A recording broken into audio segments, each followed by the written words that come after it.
79.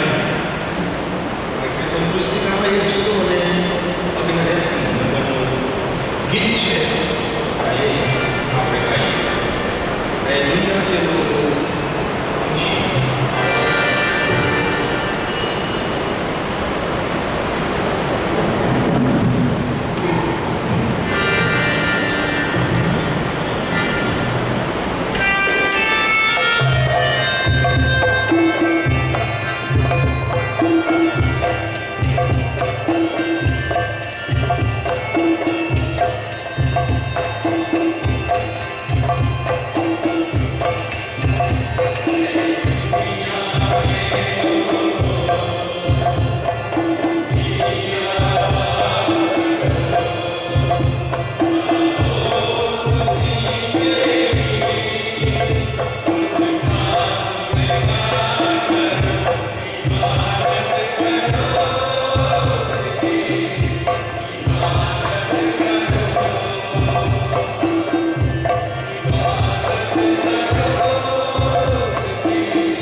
10 number को गीत गाइए, आज का दिन यहोवा ने बनाया है।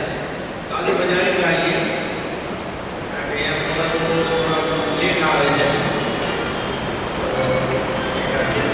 10 नंबर आज का दिन ताली बजाए।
શક્યા પિતાનો આશીર્વાદ આનંદ અમને મળ્યો એ માટે ધન્યવાદ આપીએ છીએ.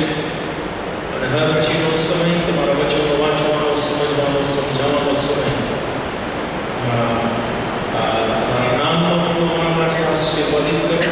અમે મહિમા માંગતા હો એવી પ્રાર્થના પણ અમે કરીએ છીએ. તેના સમયમાં અમે પ્રાર્થના કરીએ છીએ વરસાદ માટે. કેવળ દયાની આશા અમે કરીએ છીએ કે આ મોસમનો જરૂરી સપ્રમાણ વરસાદ દયાને કૃપા કરીને તમે વરસાવો એવી વિનંતી કરીએ છીએ. અમે સર્વ તમારી આણ સ્વીકારીએ છીએ. મારા મનના શબ્દો, મારા મનના વિચારો તમારા અધિકાર નીચે રાખો. એ માટે કે આજે સાંજે ફરીને એકવાર અમે સર્વ બોલનાર અને સાંભળનાર સર્વ કેવળ અને કેવળ તમારી ઈચ્છા જે તમારા વચનોમાં પ્રગટ થઈ છે અને બહુ સીધી રીતે સમજી શકીએ અને સ્વીકારીએ અને જીવનમાં ઉતારીને તમારા નામમાં અમે સાક્ષી બનીએ એની આશીષ આપવાની પ્રાર્થના પ્રભુ ઈસુ ખ્રિસ્તમાં તમે સાંભળો અને માની કરો. આમેન. પ્રભુના વચનોમાં આપણે જઈએ. બાળપણના ભાષણ વિશે આપણે અભ્યાસ કરી રહ્યા છે. તેથી મારી સાથે તમે મત્તીની સુવાર્તાનો 5મો અધ્યાય ખોલશો અને એમાંની થોડીક કલમો વાંચવા માંગુ છું. મત્તીની સુવાર્તાનો 5મો અધ્યાય. તમે બાઇબલ ખોલ્યું હોય તો મારી સાથે તમે ઊભા થશો, બાઇબલ ઊંચું કરશો અને આપણે સાથે કરાર બોલીશું અને ત્યારબાદ વચન વંચાય ત્યાં સુધી આપણે ઊભા પડીશું. મત્તી 5 બોલ્યો કેમ કે તારો સેવક સાંભળવા માટે અને પાડવા માટે તૈયાર છે. આમેન. 5મો અધ્યાય 13મી કલમથી 16મી કલમ સુધી પ્રભુ ઈસુ ખ્રિસ્તે પોતાના અનુયાયીઓને કીધું કે તમે જગતનું મીઠું છો, પણ જો મીઠું બે સ્વાદ થયું તો તે સાથી ખારો કરાશે. બહાર ફેંકાવા તથા માણસોના પગ તળે છુંદાવા વગર તે બીજા કંઈ કામ નથી. તમે જગતનું અજવાળું છો. પાણ પર વસાવેલું નગર સંતાઈ રહી શકતું નથી અને દીવો કરીને તેને તળે રહી પણ દીવી પર મૂકવામાં આવે છે ત્યારે ઘરમાંના બધાને તે અજવાળું આપે છે. તેમજ તમે તમારું અજવાળું લોકોની આગળ એવું પ્રકાશવા દો કે તેઓ તમારી રૂડી કરણીઓ જોઈને આકાશમાં તમારા બાપની સ્તુતિ કરે. આપણે સાથે બોલીએ આમેન. આમેન. બેસ. Thank you. બાળપણના ભાષણની શરૂઆતથી આપણે જે કાંઈ શીખ્યા એમાં ઈશ્વર કહે છે કે જેઓ મારા અનુયાયી છે એ લોકો વાસ્તવિક રીતે આશીર્વાદિત છે અને થશે. પણ એ આશીર્વાદો જ્યાં સુધી જગતમાં એ લોકો છે ત્યાં સુધી સંકટ અને સતાવણીના માહોલમાં હું એમને આશીર્વાદ આપીશ. આ પ્રભુ ઈસુ ખ્રિસ્તે બહુ સ્પષ્ટ વાત કરી છે કે જે આપણે પાછલા સમયમાં ગંભીરતાથી શીખી ગયા. ઈસુ ખ્રિસ્તે કીધું કે હું મારી શાંતિ તમને આપીશ, પણ સાથે સાથે એ પણ કીધું કે જગતમાં તમને સંકટ છે.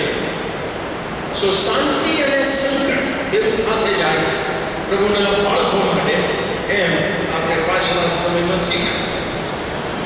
ત્રીજી જે બાબત પ્રભુ ઈસુ ખ્રિસ્ત પોતાના અનુયાયીઓને શીખવે છે અથવા કહેવા માંગે છે કે આશીર્વાદ, સતાવણી અને એની સાથે એ સતાવણીના માહોલમાં પણ પ્રભુના બાળકોએ પોતાની જવાબદારી વિશ્વાસુપણે અદા કરવાની છે.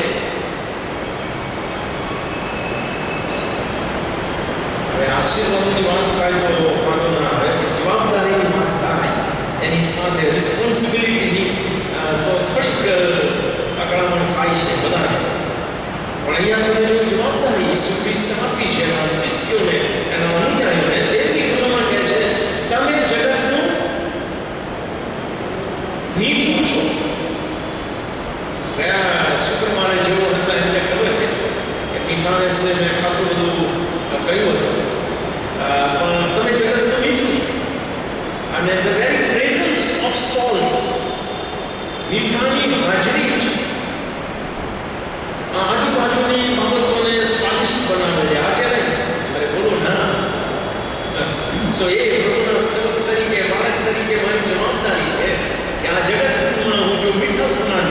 તો મારી હાજરી એક આશીર્વાદી આત્મિક સ્વાદિષ્ટ વાતાવરણ પેદા કરનાર હોવું જોઈએ.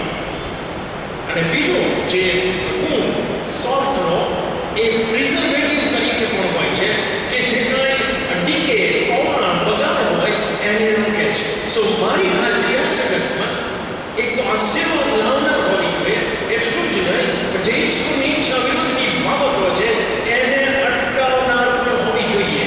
આ બહુ શોર્ટ મને કઈ બાઇબલ સ્ટડી આખી સંભાળ. પણ પછી સવાલ પૂછે છે કે જો મીઠું બેસવાના થયું હોય તો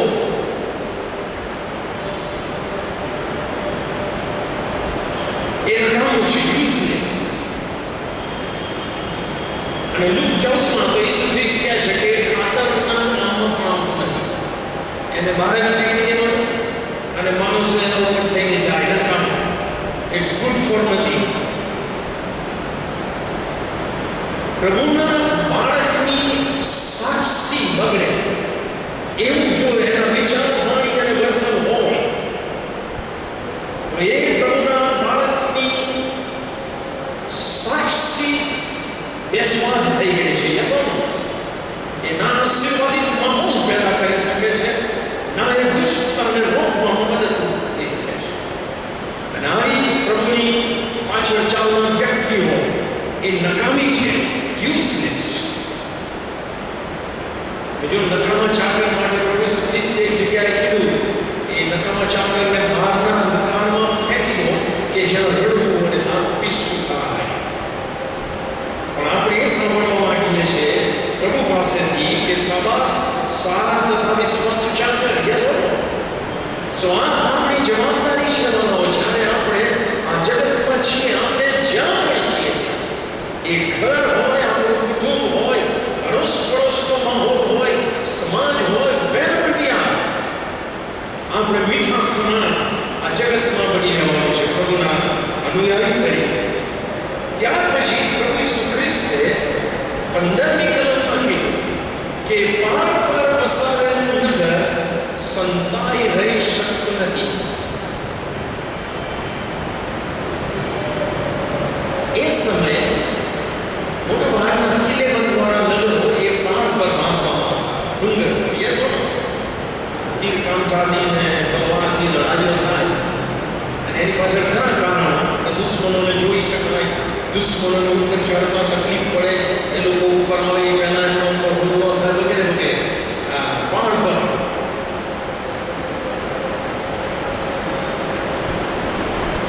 અને જે પાર પર વસાવેલું નગર છે એ દૂરથી દેખાય. આ કે ના એને સંતાડી શકાય નહીં. સો જે પ્રભુનું બાળક છે એ પાર પર વસાવેલ નગર સમાન છે અને તેથી એને એ પોતાને સંતાડી રાખી શકે નહીં. યસ ઓર નો? એ જાહેર થાય છે જેના વિચાર પરિવર્તનમાં કે આ પ્રભુનું બાળક છે. પાર પર વસાવેલું નગર સંતાઈ રહી શકતું નથી. એનો અર્થ કે બાઇબલની ભાષામાં આપણું તો ગુપ્ત શિષ્યો હોઈ શકે નહીં. તમે મારી સાથે છો કે નહીં? ગુપ્ત શિષ્ય. ગુપ્ત શિષ્ય એટલે તમારી બાજુમાં બેઠો હોય, તમને ખબર ન હોય કે આ જબરજસ્ત બોર્ન અગેન બિલીવર છે. એનો કોઈ અર્થ નથી.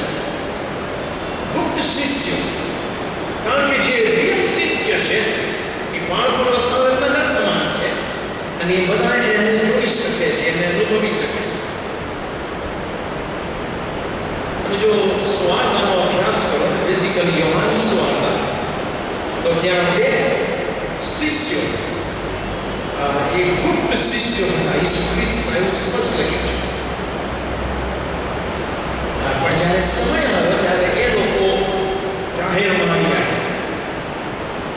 પણ પોતાની સલામતી માટે, પોતે બીતા હતા એના માટે ગુપ્ત શિષ્યો હતા. પહેલા જે શિષ્ય છે એ યોહાનની સુવાર્તાના 3 અધ્યાયમાં આવે છે. એનું નામ છે નિકોદેમસ. તમે જાણો છો નિકોદેમસ યહૂદીઓનો આગેવાન, ફરોશી, ઇસ્રાએલનો દેશક અને અને સાંભેતિક સભાનો એ માનવંત સભ્ય હતો કે જે માનવંત સાંભેતિક સભાએ ઈસુ ખ્રિસ્તને મરણદંડ ફરમાવ્યો. પણ નિકોદેમસ એ ઈસુ ખ્રિસ્તનો ગુપ્ત શિષ્ય હતો. એણે તારે નવજન્મ પામવું જ જોઈએ ઈસુ ખ્રિસ્તે એમ કીધું. તેથી એ ઈસુ ખ્રિસ્તને માન અને સ્થાન આપીને જીવતો હતો. અને તેથી એ ગુપ્ત કારણ હતું કે બીતો કે એને સાંભેતિક સભામાંથી કાઢી મૂકવામાં આવશે અથવા એના ઉપર મુકદ્દમો ચલાવવામાં આવશે. આ એક બીકના કારણે નિકોદેમસ ગુપ્ત શિષ્ય હતો. દાખલા તરીકે જો તમે 7મો અધ્યાય ખોલો, યોહાનની સુવાર્તાનો 7મો અધ્યાય.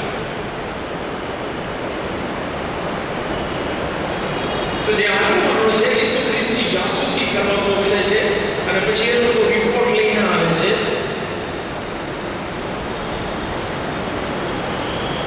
અને આ સામેની સભાના આગેવાનો કોઈકના કારણસર નિકોદેમસને ગુનેગાર ઠરાવવાની કોશિશ કરે છે. ત્યારે નિકોદેમસ બીતા ઈસુ ખ્રિસ્તનો બચાવ આગેવાનોની વચ્ચે રહીને કરે છે. 50મી કલમ 7મો અધ્યાય 50મી કલમ. નિકોદેમસ તેઓમાંનો એક એટલે આગેવાનોમાંનો એક જે અગાઉ ઈસુની પાસે આવ્યો હતો તે આગેવાનોને પૂછે છે માણસનું સાંભળ્યા હતા એટલે કે ઈસુ ખ્રિસ્તનું સાંભળ્યા હતા અને તે જે કરે છે તે જાણ્યા વિના આપણું નિયમશાસ્ત્ર શું તેનો ન્યાય ઠરાવે છે? એ કહેતો તો આપણે ખોટું કરીએ છીએ, એનો ન્યાય ના ઠરાય. યસ આ લોકોએ શું કીધું? આગેવાનોએ તેને ઉત્તર આપ્યો કે તું પણ શું ગાલિલનો છે? એનો થઈ ગયો છે. અને પછી નિકોદેમસ શાંત થઈ જાય છે. એને લાગ્યું કે આ મારા પર પ્રોબ્લેમ થશે. પણ એ ગુપ્ત શિષ્ય, તમે જો મારી સાથે યોહાનની સુવાર્તાનો 19મો અધ્યાય ખોલો તો ત્યાં એક બીજા ગુપ્ત શિષ્યની વાત કરવામાં આવી છે. 19મો અધ્યાય અને 38મી કલમ.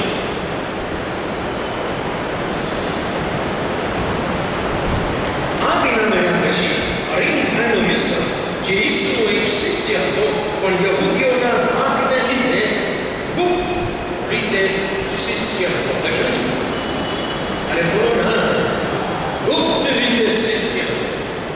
પણ પ્રભુ તો કહે છે કે મારા પર અસાધારણ નજર સરકાર એવી શકતું નથી.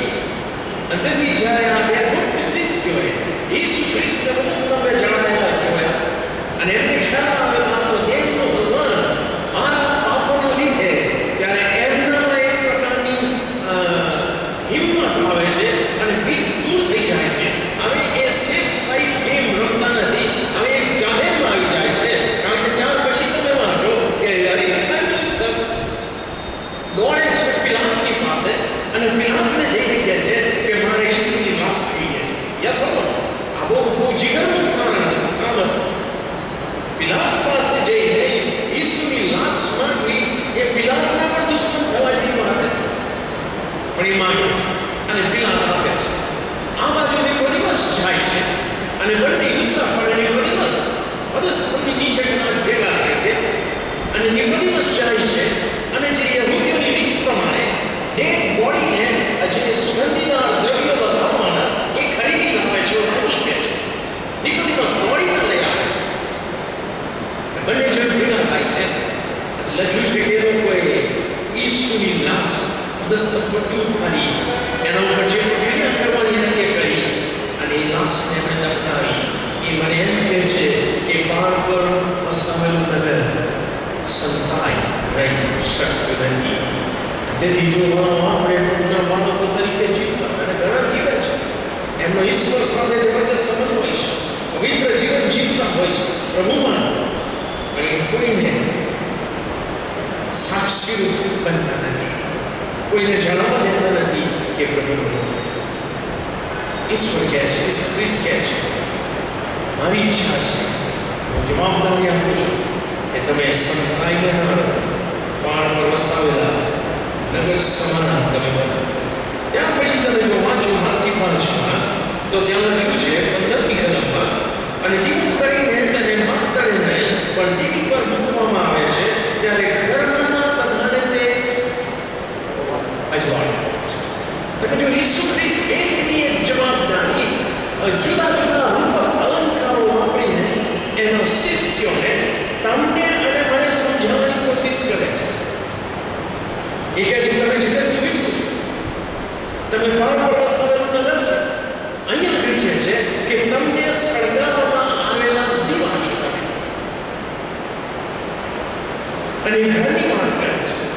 And it is taken for granted. અહીંયા માની લીધું છે ઈસુ ખ્રિસ્તે કે ઘરમાં અંધારું છે તો જ દીવો સળગાવવામાં આવે ને. અરે બોલો ના, જ્યાં અંધારું છે ત્યાં દીવાની જરૂર છે. અને ઈસુ ખ્રિસ્ત કહે છે કે દીવો સળગાવવામાં આવે છે અને ત્યાર પછી એ સળગ્યા પછી એને માપ તળે નહીં, એની ઉપર એવું વાસણ નથી મૂકી દેવામાં આવતું કે જેથી એનો પ્રકાશ ફાય નહીં. પણ એ દીવાનું અસ્તિત્વ જ દીવી ઉપર રહેવા માટે છે કે જેથી એ પોતાનો પ્રકાશ ઘરના તમામ લોકોને આપે. આ ખ્રિસ્તી બિલીવરની જબરજસ્ત ફરજ વિશે ઈસુ ખ્રિસ્ત ભાન કરાવે છે. તેથી આપણું અજવાળું સૌથી પહેલા કુટુંબમાં જવું જોઈએ. આપણું અજવાળું એની અસર કુટુંબમાં થવી જોઈએ. આ કે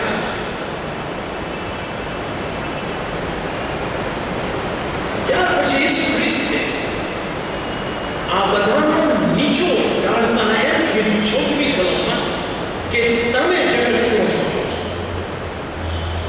જગતનું મીઠું છો, તમે જગત તમે પ્રાણ વસ્તુનું કદર છો, તમે દીવી પર મૂકેલો સળગાવેલો દીવો છો, પણ તમે જગતનું અજવાળું છો.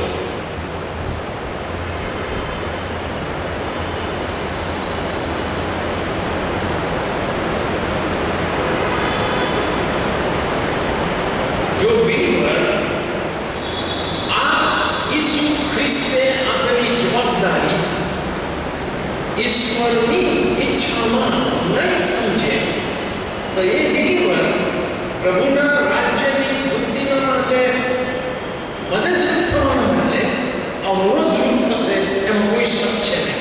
હું બહુ ગંભીર વાત સમજાવું છું.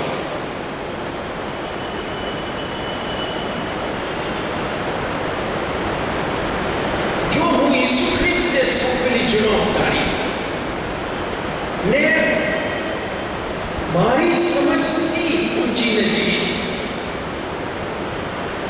તો હું પ્રોબ્લેમ ઉભા કરનાર બિલીવર હોઈશ. આ કે ના સામાન્ય હું કહું છું, તમે વાંચો 16મી કલમ.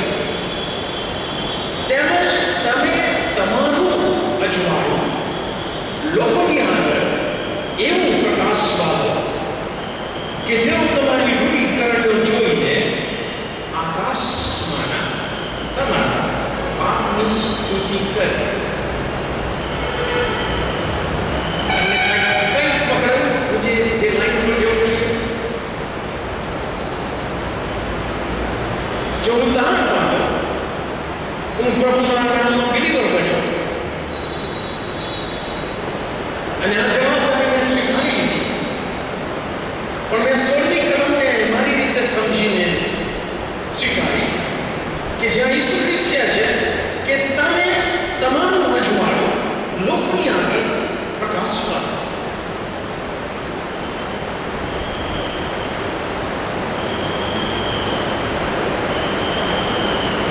તો હું મારું અજવાળું લોકોની આગળ મૂકવાની કોશિશ કરીશ. યસ ઓર નો? મારું ભણતર, મારી સિદ્ધિઓ, મારી સફળતાઓ, હું કોણ છું, સમજી લાઈક ધેટ. યસ ઓર નો? એ મારો પ્રકાશ છે. અને બોલો ના, હું મારી મિનિસ્ટ્રી હું એને આગળ કરીશ. પણ શું ઈસુ ખ્રિસ્તે એવું કીધું કે સર્વિસ તું તારો પ્રકાશ ફેલાવ? ના, આ કીધું, પણ એને સમજવાની જરૂર છે.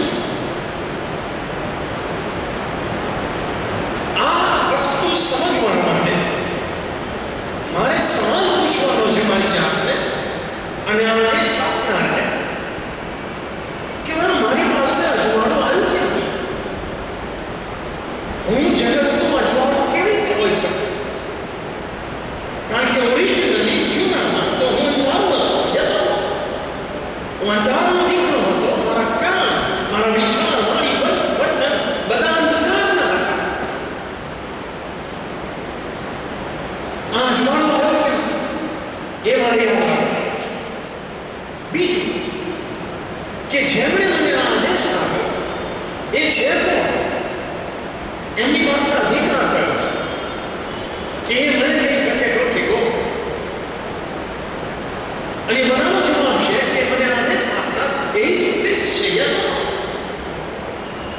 કે જેમણે મને કીધું કે સતીશ તું જગતનો અજવાળો છે, એ પહેલા એમને પોતે દેવ બતાવવા કર્યા કે હું જગતનો અજવાળો છું.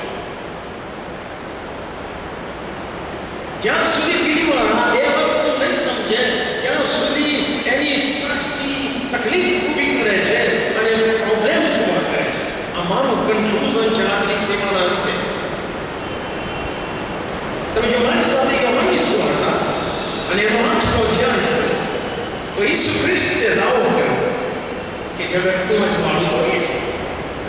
વાંચો તમે 8મો અધ્યાય અને ત્યાં વ્યભિચારમાં પકડાયેલી સ્ત્રી એને ઈસુ ખ્રિસ્તે અજવાળું આપ્યું. યસ ઓર નો? અને એ બનાવ બન્યા પછી ઈસુ ખ્રિસ્ત કહે છે 12મી કલમ યોહાન 8:12 ઈસુએ ફરી તેઓને કહ્યું કે જગતનું અજવાળું હું છું.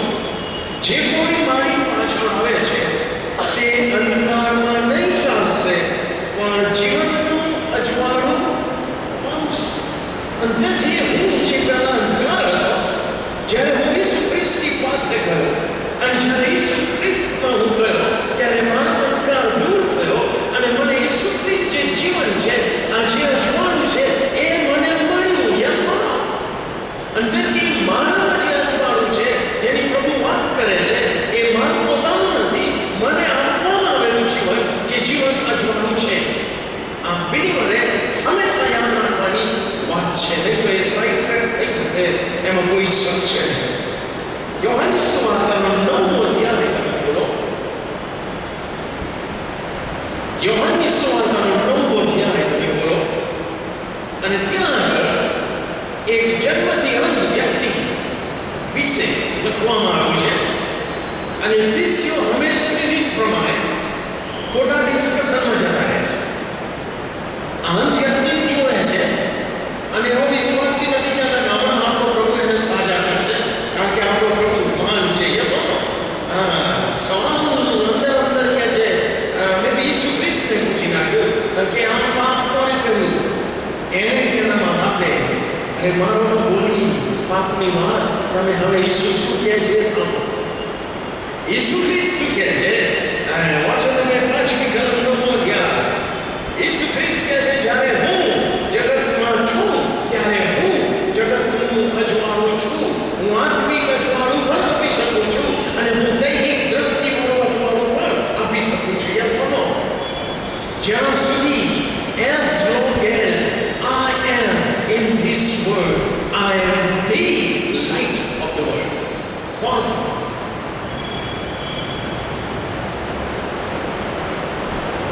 કારણ કે ઈસુ ખ્રિસ્ત જાણતા કે હું દેહમાં અહીંયા છું ત્યાં સુધી, પણ ત્યાર પછી મને લેવામાં આવશે. યસ ઓર નો? હું મારું સેવા કાર્ય પૂરું કરીને ઉપર જઈશ અને પવિત્ર આત્મા આવશે અને પછી જે જગતનું અજવાળું બનવાનું છે એ આ અનુયાયીઓને બનવાનું છે. અને તેથી ઈસુ ખ્રિસ્ત કહે છે કે હું જગતનું અજવાળું છું જ્યાં સુધી હું આ જગતમાં છું ત્યાં સુધી. પણ માથી 5માં કહે છે પણ તમે જગતનું અજવાળું છો. બહુ મોટી ગંભીર જવાબદારી ઈસુ ખ્રિસ્ત આપે છે.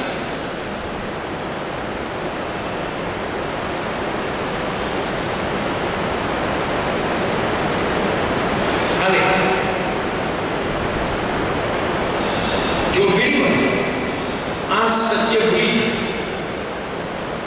કે મારી પાસે જે અજવાળું છે એ ત્યાંથી આવે છે અને એ અજવાળું મારે જવા દેવાનું છે, તો એ બહુ ગંભીર અને એની સાક્ષી અસરકારક હશે. યસ ઓર નો?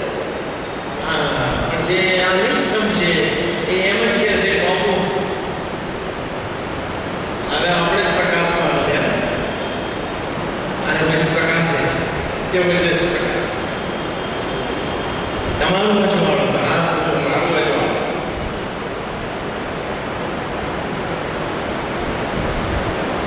પણ એ સમજતા નથી કે તમારું અજવાળું લોકોની અંદર જેઓ અંધારામાં બેઠા છે એમની અંદર, પણ બિલીવરો પછી અંદર પોતાનું અજવાળું બેઠે છે. અરે બોલો ના. એકબીજાને ફોકસ નાખીને આજવાની વાત કરે છે. આ શેતાની બાબત પ્રભુના અનુયાયીઓમાં કઈ છે કેવો ગેરસમજ ઊભી કરે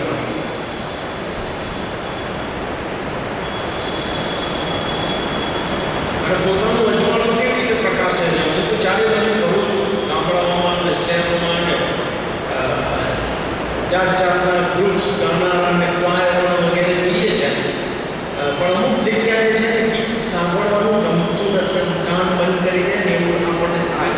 કેમ? કારણ કે પેલો જે મ્યુઝિકલ ઇન્સ્ટ્રુમેન્ટ વગાડતો હોય ને એને એનું માઇક અને એનો સાઉન્ડ એટલો મોટો લાગ્યો હોય ને કે બીજા કોઈનું સંભળાય જ નહીં, સંભળાય. તો એ માસ્ટર શું કહે છે? એ પોતે પોતાનો પ્રકાશ ફેલાવે છે અને એમ કહે છે કે તમે જુઓ, સાંભળો કેટલું જબરજસ્ત. And it is meaningless, hopeless. It doesn't make any sense.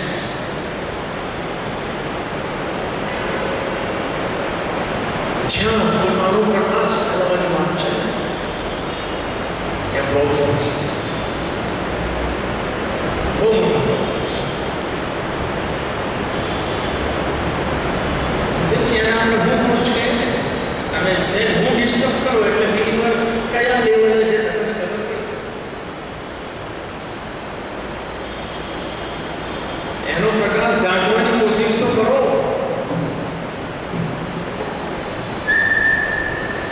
વાયરમાં ઘણી વાર સાહેબ ગાતા ના આવડતું હોય એ માઇક પકડવાની વાતો કરતા હોય છે અને મને ચીડ ચડે છે કે તમે શું કરો છો યાર? તમે આખી કોમ્યુનિકેશન બેઠી છે એમને see but they don't understand. They can't understand. Why do you do that?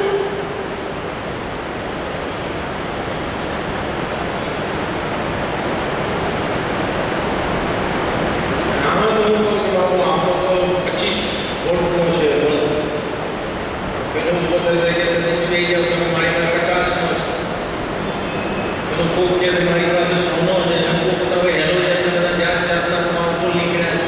એટલે આપણે અહીં ક્યાં પ્રકાશ વાળો છે? ત્યાં પ્રકાશ હોય બહાર જઈને ત્યાં તો ફંટુસ છે. ત્યાં તો જઈને આમ જીભ પૂરતી નથી અને અહીંયા હોશિયાર જો કરવી છે. બિલીવરે યાદ રાખવાનું છે મારી પાસે જે જીવન છે, મારી પાસે જે લાઈટ છે, પ્રકાશ છે, એ કેવળ પવિત્ર સ્ત્રી મને મળ્યો છે અને મારે એ મોકલવાનું છે. આનો મોટો આપણે ગીતમાં ગાઈએ પ્રભુ કો મહિમા મિલે ચાહે મેરા આત્મા. એ ચાલો યોહાન બાપ્તિસ્મા કરતા કહે છે કે એ વધતો જાય અને હું ઘટતો જાઉં અને ખલાસ થઈ જવું કે પણ એ વધતો જાય તો આપણે એનું વચન ચલાવી શકીશું. આપણે હાઈસ્કૂલમાં એમ શીખેલા સાયન્સમાં કે સૂર્ય એ સ્વયં પ્રકાશિત છે. યસ ઓર નો? કેટલા જણ સમજ થાય છે? સૂર્ય એ સ્વયં પ્રકાશિત છે. એ કોઈની પણ આધાર નથી આપતો પોતાની ગરમી અને પ્રકાશ માટે. અંદરથી બાઇબલમાં ઈસુ ખ્રિસ્તને ન્યાયપણાનો સૂરજ કીધો છે. Yes or no? ઓકે. જ્યારે જે ચાંદ છે એ પરપ્રકાશિત છે સાયન્ટિફિકલી. યસ ઓર નો? એની પોતાની પાસે કોઈ ગરમી નથી, એની પોતાની પાસે કોઈ અજવાળું નથી. તે અજવાળું ફેંકે છે કે સાયન્સ કહે છે કે સૂરજનું અજવાળું ચાંદ પર પડે છે અને ચાંદ એને ત્યાંથી પૃથ્વી ઉપર પ્રતિબિંબિત કરે છે. અને આપણે ચાંદનું અજવાળું જોઈએ છે કે જે બેઝિકલી સૂરજનું અજવાળું છે. ચાંદનું અજવાળું કદી સૂરજ જેટલું નહીં થઈ શકે પણ એ સૂરજનું અજવાળું તો ફેંકે છે. યસ ઓર નો? અને બોલો ના. સો હવે મને સમજાય છે કે ઈસુ ખ્રિસ્ત કહે છે કે તમે જગતનું અજવાળું છો તો હું ચાંદ છું. અને પછી ઈસુ ખ્રિસ્ત કહે છે કે હવે તમે તમારું અજવાળું ફેલાવો. તો હું એ સમજી લઉં કે મારી પાસે મારું અજવાળું નથી. જે અજવાળું આવે છે ઈસુ ખ્રિસ્તનું જીવન અને એને મારે રિફ્લેક્ટ કરવાનું. હવે વાંધો નહીં આવે. Yes or? હવે આપણે ટચમાં આવે જે કંઈ પ્રતિબિંબિત અથવા રિફ્લેક્ટ કરનારી સપાટી છે એ કેટલી ચોખ્ખી છે કે ગંદી છે એના આધારે એ ઓબ્જેક્ટને પરાવર્ત કરે છે. યસ ઓર નો? અરે બોલો ના. સમજે કે કોઈ દિવસ આંધી આવી હોય અને આપણા મિરર ઉપર ચોથી હોય ને તમે જઈને મારો તો આપણે એને સાફ કરવું પડે છે. કેમ? કારણ કે આપણું પ્રતિબિંબ એ બરાબર પાછું ફેંકતું નથી. પ્રોબ્લેમ આપણો નથી, પ્રોબ્લેમ સપાટીમાં છે. અરે બોલો ને, પ્રોબ્લેમ ઈશ્વર પિતા પુત્ર કે પવિત્ર આત્મામાં નથી. પ્રોબ્લેમ ઈશ્વરના વચનોમાં નથી. પ્રોબ્લેમ જો એને સ્વીકારે છે, એને અપનાવે છે અને પછી પોતાના વિચાર વાણી વર્તન દ્વારા એને બહાર ફેંકે છે, એ લોકોના જીવનનો પ્રોબ્લેમ છે. યસ ઓર નો?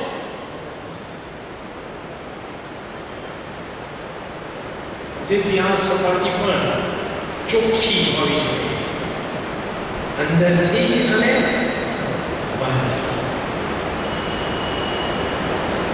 અમુક વખતે બિલીવરો કેવી દલીલ કરે છે, I don't agree with that, પણ હવે બાઇબલનો ઉપયોગ કરીને કે અને બાઇબલમાં ઘણી વાર અર્થસત્ય હોય, અર્થસત્ય પકડીએ. તમને ખબર છે ગીતશાસ્ત્રમાં 2 જગ્યાએ લખ્યું છે કે દેવ છે જ નહીં. બાઇબલમાં લખ્યું છે દેવ છે, પણ આગળ લખ્યું છે કે મૂર્ખે પોતાના મનમાં કહ્યું કે દેવ છે જ નહીં. તમે અડધું પકડી લો તો પ્રોબ્લેમ થાય ને. અરે બોલો ને, એમ ઘણી વાર બિલીવરો પોતાનો પ્રકાશ બરાબર ના મળે જ્યારે હવે ત્યારે પેલું આપણને મનોરમ કરી શકે છે. તમને કંઈ ખબર ના પડે, ઈશ્વર મારું હૃદય જુએ છે, મારું હૃદય ચોખ્ખું છે, તમને સમજણ પડે કે ના પડે? આ ઈશ્વર હૃદય જુએ છે, પણ તું આખું વાક્ય તો વાંચ. ઈશ્વર વચન કહે છે કે માણસો મારું દેખાવ જુએ છે, ઈશ્વર હૃદય જુએ છે. એનો અર્થ કે મારું હૃદય ચોખ્ખું હોવું જોઈએ અને માણસો જેવું મને બહારથી જુએ છે તો મારો બહારનો વ્યવહાર પણ વ્યવસ્થિત હોવો જોઈએ. અને કોઈકને દબાવવાના માટે નથી કીધું કે તમે આનો ઉપયોગ કરો. અજવાળું બરાબર. એક બીજું સત્ય જણાવી પછી બંધ કરીશ.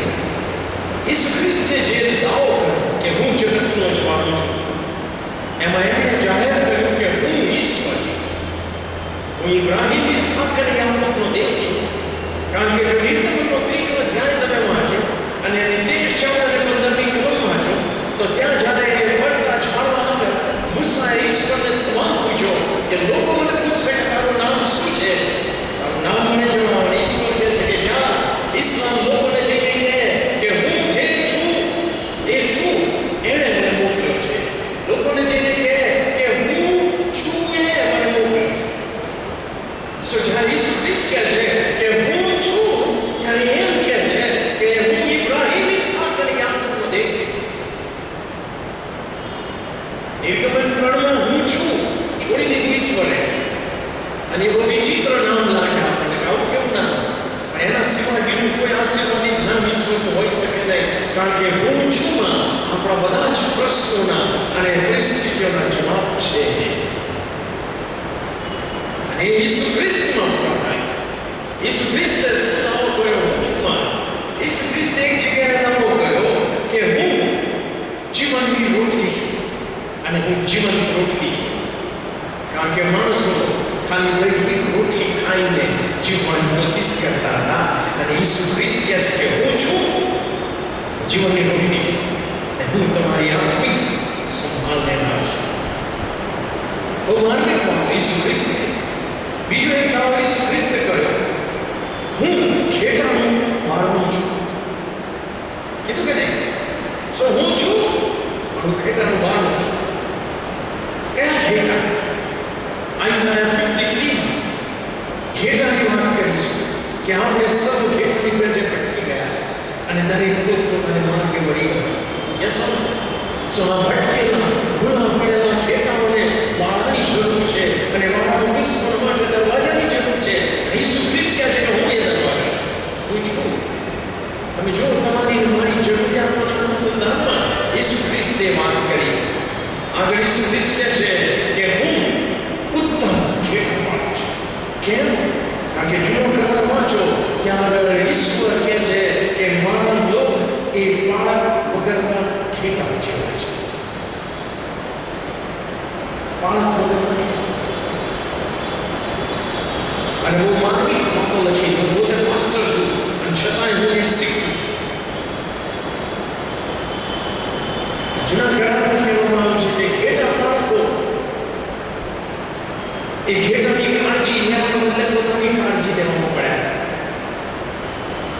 એમને ભૂખ લાગે છે ત્યારે ઘેટાને મારી નાખીને એનું માંસ ખાય છે. એમને ઠંડી લાગે છે ત્યારે ઘેટાનું ઊન કાઢીને ગરમ કોટ બનાવીને પહેરે છે. યસ ઓર નો? એમાં જો કશું હિંસક વસ્તુ આવતું જોવે તો ઘેટા પાડો ઘેટાને બચાવવા જતા નથી, પોતાનો બચાવ કરવાના માટે નાસી જાય છે. એમને જરૂર છે ઉત્તમ ઘેટા પાડકની, અને ઉત્તમ ઘેટા પાડક હું છું કે જે વરુણ આવતું જોઈને હું નાસી નહીં જાઉં, પણ ઉત્તમ ઘેટા પાડક તરીકે હું મારો પ્રાણ આપીશ. અને એમને આમ કહેશો હું છું તમારા અને મારા તમામ પ્રશ્નોનો જવાબ ઈસુ ખ્રિસ્ત આપે છે. ત્યાર પછી કહે છે હું પુનરુત્થાન તથા જીવન છું. મેં ઘણી વાર અહીંયાથી કહ્યું છે પુનરુત્થાન બધાનું થવાનું છે, પણ પુનરુત્થાન થયા પછી મને જીવન મળશે કે બીજું મરણ, એ બહુ અગત્યનું છે. અને જો જીવન મેળવ્યું છે, ઈસુ ખ્રિસ્ત કહે છે કે હું છું, હું પુનરુત્થાન પણ છું, અને હું પુનરુત્થાન પછીનું જીવન પણ છું. ઈસુ ખ્રિસ્તે યોહાન 14:6 કીધું કે માર્ગ, સત્ય તથા જીવન હું છું. અને એના માનીને ઈસુ ખ્રિસ્ત કહે છે કે જેઓ જીવન શોધે છે અને જેઓ સત્ય શોધે છે એમણે મારી પાસે આવવું પડશે, કારણ કે હું માર્ગ પણ છું અને હું છેવટની મંજિલ પણ છું. Yes no? અરે બોલો ના, કોઈ કન્ફ્યુઝન છે નહીં. ઈસુ ખ્રિસ્તના હું છું ના દાવાઓમાં કોઈ કન્ફ્યુઝન નથી. બની બેઠેલા ગુરુઓ અને ભગવાનોમાં આ કન્ફ્યુઝન વર્ષોથી ચાલે છે. અને હમણાં એક બીજું કન્ફ્યુઝન શંકરાચાર્યએ એવું કર્યું ને, એ કહે છે સાંઈ ભગવાન નથી. ચાલશે, મીડિયાને હાથમાં આવી ગયું એટલે ચાલશે. હું ક્યાં આપણા ગુરુએ તો કહ્યું કે હું જ માન, હું જ સત્ય, હું જ જીવન, અને જીવનનો ફિનિશિંગ લાઈન પર હું છું. સો ઈસુ ખ્રિસ્ત પાવરફુલ રીતે અહીંયા સાબિત કરે છે કે ઈશ્વર છે. તમારે કોઈ યહોવાના સાક્ષીઓનો ભેગો થાય અને તમે પોતે સ્ટ્રોંગ હો તો આ દલીલ એની આગળ કરજો. એ લોકો કહે છે ઈસુ ખ્રિસ્ત કઈ ઈશ્વર નથી.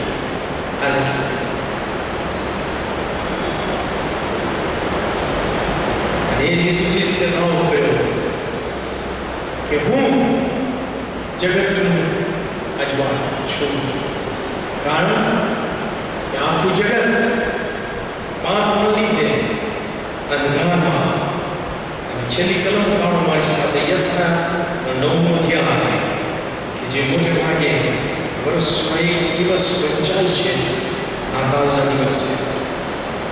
યશના 9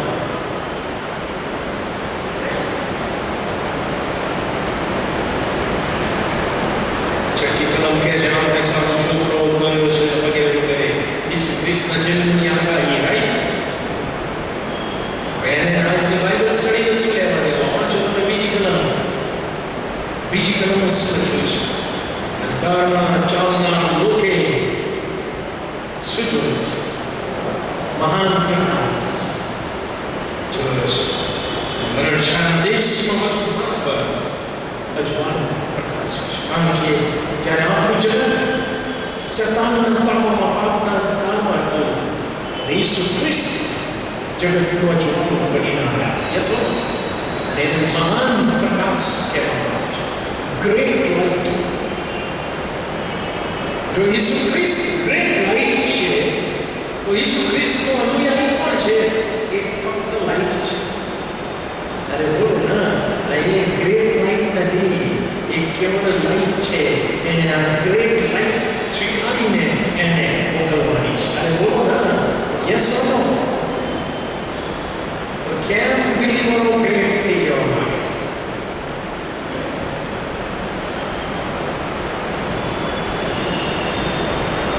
તમે મારી સાથે મારા થોડા વિચારો બહુ વિચિત્ર હોય છે, તમે સમજ કે ના, પણ ઘણી વાર ઓળખાણો આપવામાં આવે છે ને ત્યારે મને તકલીફ પડે.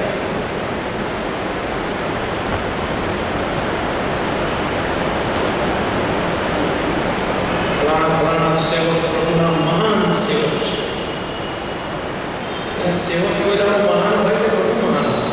ખરી વસ્તુ ઓળખાણ આપો તો એવું કહો કે આ મહાન પ્રભુના સેવક છે. અરે બોલો,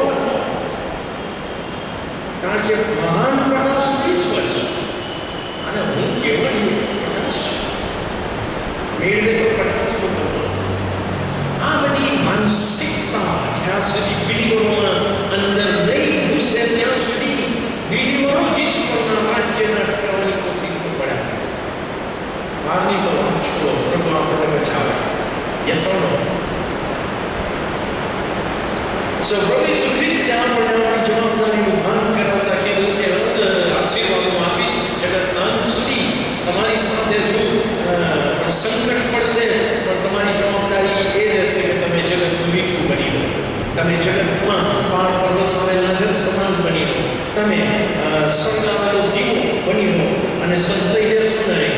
તમે જગતનું અજવાળું છો અને તમારું અજવાળું કે જે મારી પાસેથી તમને મળ્યું છે એ તમે એ પ્રમાણે કરવાને પ્રભુએ ખાસ કૃપા આપણને આપે. આ એક જાહેર ખબર કે હર પછીના 2 શુક્રવાર બ્રેક પડશે. આઈ એમ સોરી ફોર ધેટ. 2 શુક્રવાર આપણે મળીશું નહીં, પણ કયો શુક્રવાર આવશે? 4, 7, 11 અને 7, 18 આપણે 18મીના શુક્રવાર મળીશું. 18મી જુલાઈ. પ્લીઝ મને ક્ષમા કરશો પણ છૂટકો નથી. હું કારણ કહે તો તમને કે જેની કન્ફ્યુઝન ના થાય. મારી સિસ્ટરના દીકરાના લગ્નમાં એક અઠવાડિયા માટે શિકાગો જવાનું છે. જસ્ટ લગ્ન અટેન્ડ કરવા, પણ એ અઠવાડિયામાં 2 શુક્રવાર આવી જાય છે. સો આઈ કેન હેલ્પ. સો માટે પ્રાર્થના કરશું, મિનિસ્ટ્રી માટે પ્રાર્થના કરશું અને પ્રભુ તમને આશીર્વાદ. પ્રાર્થના કરીએ.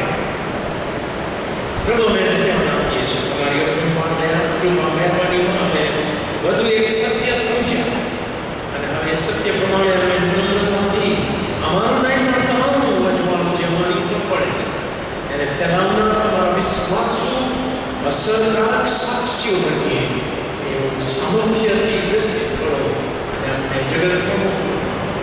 આવનાર સમય અમારા માટે તાજગી તંદુરસ્તીનો આશીર્વાદનો સમય બની રહે એવી પ્રાર્થના સાથે અમે અમારા અધિકારને માન્ય રાખીએ છીએ. અમારી પ્રાર્થના પ્રભુ ઈસુ ખ્રિસ્તમાં તમે સાંભળો અને માન્ય કરો. Amen. Well, thank you very much. Good night and God bless you. Praise Jesus. Hallelujah. Okay. You'll see.